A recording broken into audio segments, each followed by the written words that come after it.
Lettre 68. Le vicomte de Valmont à la présidente de Tourvel. Comment répondre, madame, à votre dernière lettre? Comment oser être vrai quand ma sincérité peut me perdre auprès de vous? N'importe, il le faut, j'en aurai le courage. Je me dis, je me répète, qu'il vaut mieux vous mériter que vous obtenir. Et dussiez-vous me refuser toujours un bonheur que je désirerais sans cesse, il faut vous prouver au moins que mon cœur en est digne. Quel dommage que, comme vous le dites, je sois revenu de mes erreurs.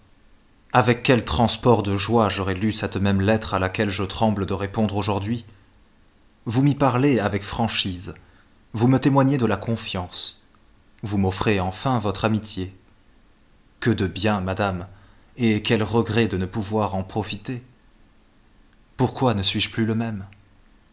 Si je l'étais, en effet, si je n'avais pour vous qu'un goût ordinaire, que ce goût léger, enfant de la séduction et du plaisir, qu'aujourd'hui pourtant on nomme amour, je me hâterais de tirer avantage de tout ce que je pourrais obtenir. Peu délicat sur les moyens, pourvu qu'ils me procurassent le succès, j'encouragerais votre franchise par le besoin de vous deviner. Je désirerais votre confiance, dans le dessein de la trahir. J'accepterai votre amitié dans l'espoir de l'égarer. Quoi, madame? Ce tableau vous effraie? Eh bien, il serait pourtant tracé d'après moi si je vous disais que je consens à n'être que votre ami. Qui, moi? Je consentirais à partager avec quelqu'un un sentiment émané de votre âme? Si jamais je vous le dis, ne me croyez plus. De ce moment je chercherai à vous tromper. Je pourrais vous désirer encore, mais à coup sûr je ne vous aimerai plus.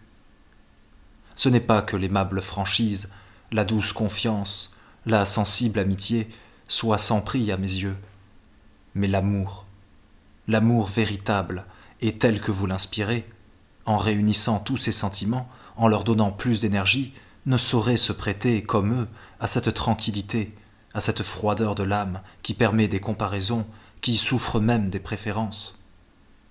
Non, madame, je ne serai point votre ami. Je vous aimerai de l'amour le plus tendre, et même le plus ardent, quoique le plus respectueux. Vous pourrez le désespérer, mais non l'anéantir. De quel droit prétendez-vous disposer d'un cœur dont vous refusez l'hommage? Par quel raffinement de cruauté m'enviez-vous jusqu'au bonheur de vous aimer? Celui-là est à moi, il est indépendant de vous. Je saurai le défendre. S'il est la source de mes maux, il en est aussi le remède. Non, encore une fois, non. Persistez dans vos refus cruels, mais laissez-moi mon amour.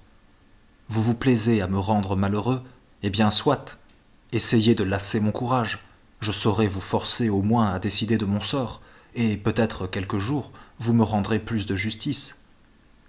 Ce n'est pas que j'espère vous rendre jamais sensible, mais sans être persuadé, vous serez convaincu, vous vous direz « je l'avais mal jugé ». Disons mieux, c'est à vous que vous faites injustice. Vous connaître sans vous aimer sans être constant, sont tous deux également impossibles. Et malgré la modestie qui vous part, il doit vous être plus facile de vous plaindre que de vous étonner des sentiments que vous faites naître.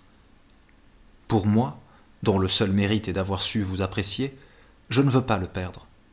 Et loin de consentir à vos offres insidieuses, je renouvelle à vos pieds le serment de vous aimer toujours.